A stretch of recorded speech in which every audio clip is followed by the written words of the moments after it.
Our next chapter, chapter 5, introduces Adler.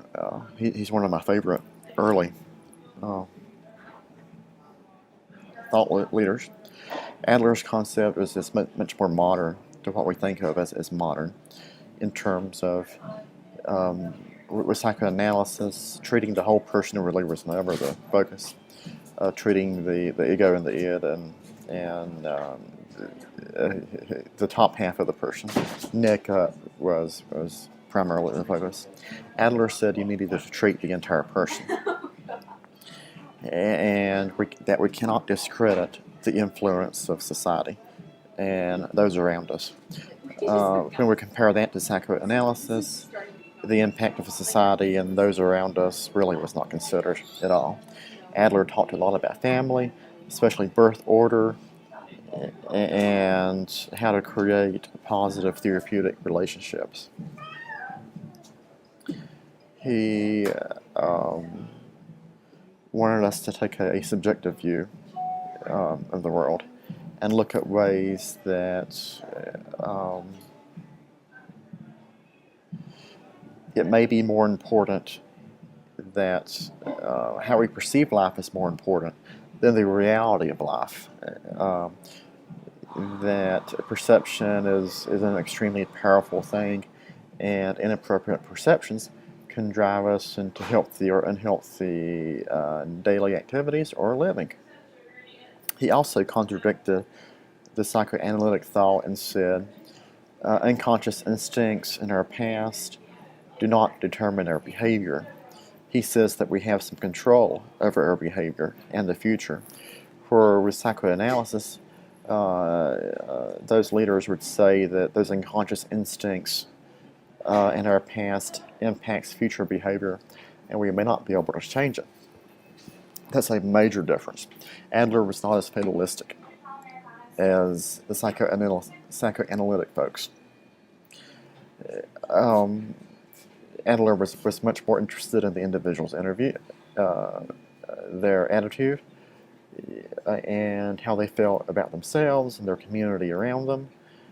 He said that mental health was about quality of life issues, and sometimes cannot be compared against someone with a similar issue, but may live in a whole different community and have a whole different life experience.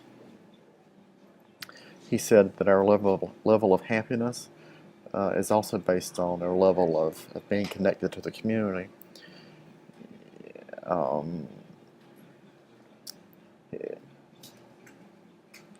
And we have to keep in mind, psychoanalysis was the primary focus was on the individual person, and ignoring societal impact.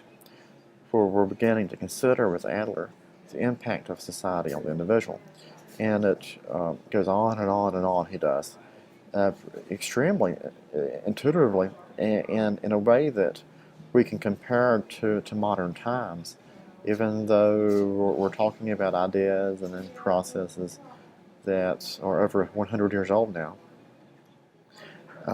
He talks to us about lifestyle and how to work towards particular life goals, and feelings of inferiority, feelings of being superior, and how both concepts are extremely important.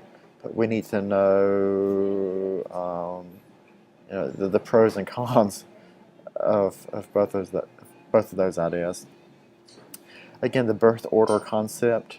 If you have heard or seen research or had seen on TV or have been involved in conversations about birth order, Adler was among the first to consider birth order and how birth order impacts standing within the family. And he talks about the oldest child, maybe the second of only two children, middle, youngest, and the only child, and so forth. Your textbook does a really good job of outlining the birth order idea. Most students find this section extremely interesting. Then he goes on to talk about therapy. Again, with psychoanalysis, The clinician is not that concerned about creating a therapeutic alliance or therapeutic relationship. Adler said that was a mistake, and we have to establish a proper relationship, and we cannot take a stance of authority or tell clients what to do. It has to be a shared process. So person-to-person interaction was extremely important. Again, he threw the couch away and wanted folks during the therapeutic process to be as equal as possible up to that point of time. So he talked about the phases of therapy, and your book again introduces some of these phases in a really good way in terms of subjective interviewing, objective, talking about the family constellation and how the family impacts life status, your first memories as a child, and some basic mistakes. And then the slides again talk about these 4 phases of therapy. Phase 3, encouraging self-understanding, and phase 4, re-education and trying to find new ways to deal with life's problems. Encouragement was a big piece of Adler's therapy. Again, encouragement is not necessarily part of the psychoanalytic process, but certainly part of his process. He says learning how to encourage individuals and being encouraged yourself is really more of an attitude instead of a technique. And he said getting discouraged was more or less part of a process that prevents individuals from functioning, or from, as Maslow will say later on, being as self-actualized as we can be. Again, Adler's ideas can be conveyed to the individual counseling process and the group process as well. Adler's ideas are probably much easier to implement in the group process than the individual process as compared to psychoanalysis. Other areas of application, we see this in school systems in modern day with parental education programs. There's some mental health programs, evidence-based programs. They have a very strong approach based on the Adler theory.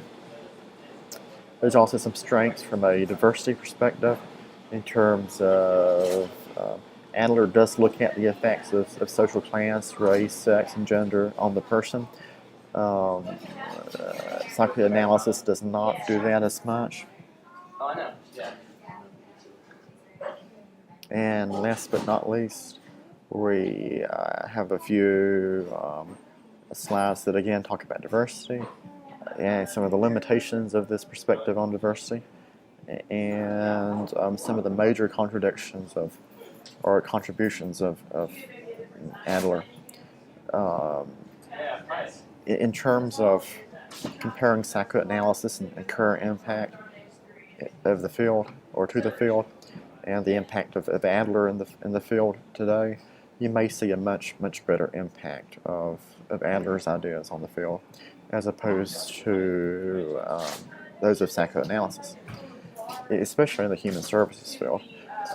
Many of Adler's ideas help to drive those ideas of Rogers and Maslow when we start talking about person-centered ideas. Hope this helped. Take care.